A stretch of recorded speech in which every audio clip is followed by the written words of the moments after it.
Okay, guys, so I'm going to film this way again instead of trying to talk over the PowerPoint.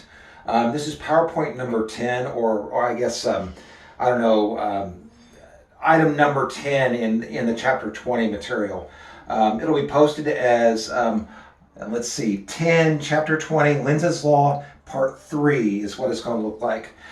This is an image from slide 1 of that PowerPoint.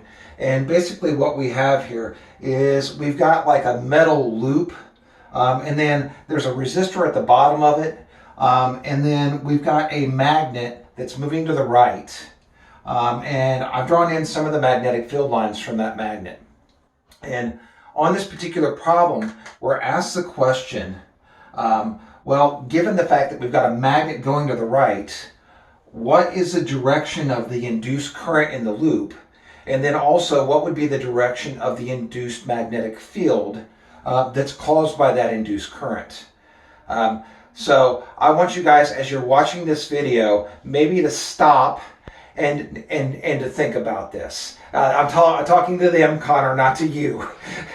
I'll try to make that clear. So see if you can, my students, see if you can stop and think about this and figure out what what the direction of the current in the loop would be, and what the direction of the induced magnetic field would be. It's okay, keep filming. All right, so here's my loop. I try to do this with maybe some props. So there's my loop, and I've got all kinds of magnetic field lines here penetrating this loop, going that way, going to the right.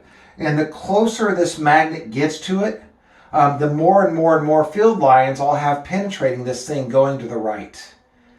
So as a result, Lenz's law says that, well, nature hates change. It doesn't like that increased flux. So it's going to create its own magnetic field that's directed in the opposite direction to try to cancel out that increased flux. So as a result, the induced magnetic field is going to be to the left. So that's the direction of the induced field. It's trying to counteract the increase in field to the right that's penetrating this loop. All right, so the next question now is, what's the direction of the current in that loop? And for that, we're going to use the right-hand rule. And specifically, my induced field is to the left. It's out of the loop. And then y'all can see the direction my thumb is pointed in, hopefully. It looks like it is, what? It's counterclockwise. So the direction of my current here is going to be around this way. And then continuing on, it's going to be around that way, around this way. So there we go. So my field is pointing to the left, and then right-hand rule number 2 tells us that the current that's associated with that field has got to be counterclockwise. Okay, pause the video. Start. Okay, so this is slide 3. Actually, it's slide 3 and 4 and 5 that we're looking at now in that PowerPoint file that I referenced a moment ago. We have a region here where we've got a magnetic field that's into the board. Up here, there's no magnetic field. Down there, there's no magnetic field. And then what we've got is a ring of metal. Specifically, I've got one position of the ring right here. We've got a ring of metal that's going to fall from here all the way down to right there. And I've got a series of slides where we're asked to figure out at different positions what the direction of the current in this metal ring would be as it goes from position to position to position. So right now, I want to look at slide 5, which is position 1. So position 1, it's basically in this location right here, and we want to use Lenz's law to figure out the direction of the current in this ring as it falls from like right there to about maybe something like right there, as it falls just from this position to that position. Okay, so it falls from here to there. It hasn't entered the magnetic field yet. All right, so I want you guys to pause the video and think about this. and see if we can come up with a response. All right, so when I go from here to there, well, the magnetic field through this coil at this position is 0. The magnetic field through the coil at this position is 0. There hasn't been a change in the flux at all. So as a result, there won't be an induced current. There won't be an induced magnetic field. The answer is that there's no induced current. So if you're following along on the slides, then choice C is the appropriate choice. All right. So we're going to keep moving along here. And I want to look at position 2, which is position 2 is about right there. So the ring is about half into the magnetic field. And so again, we're going to look at what happens as it falls from right here to maybe right there. As it falls just a little bit, what's the direction of the induced current in this ring as a result? So I want you guys to pause and think about this and see if you can come up with a response. Okay, so as we fall from here to there, we've got more and more and more field lines penetrating this coil going into the coil.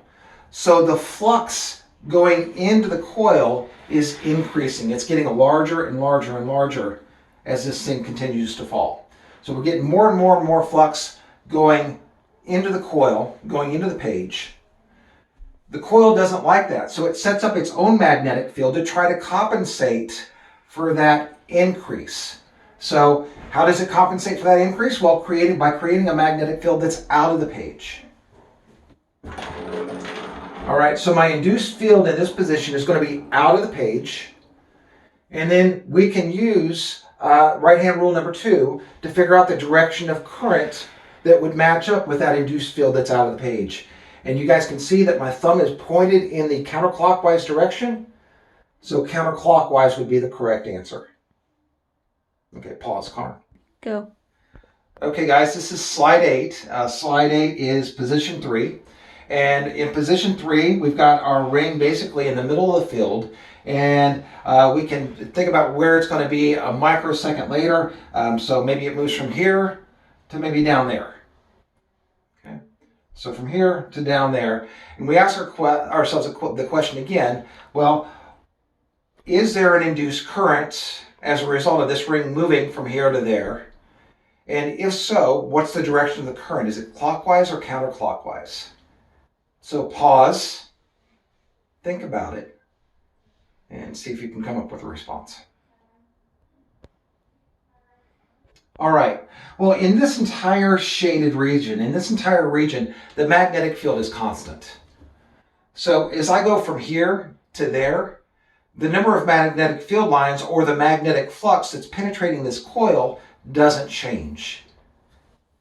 And if there is no change in flux, if my change in flux is 0, then my induced EMF is 0, my voltage is 0. If I've got no voltage, I've got no current. So the correct answer on this one is choice C, that there's no induced current. Okay, pause, Connor. Start. Okay, guys, this is slide 10. This is position 4. We've got our initial position for our ring is what I've got drawn in there. I could draw in another one just a little bit below it, or I can use my handy little prop here. So my ring falls from right there to maybe right there. And we ask ourselves a question as it transitions from here to here. Is there an induced current as a result of that movement? Okay, so pause, think about it, formulate an answer. Okay, all right. So as we fall from here to there, we're falling out, or we're making progress out of the magnetic field. So if we're right there, then I don't know, maybe we've got 4 field lines here penetrating my coil. But then as we fall down here, we've got less field penetrating our coil. So maybe now we've only got 2 field lines. penetrating our coil. Okay, so what happens as a result of the fact that we've got fewer field lines?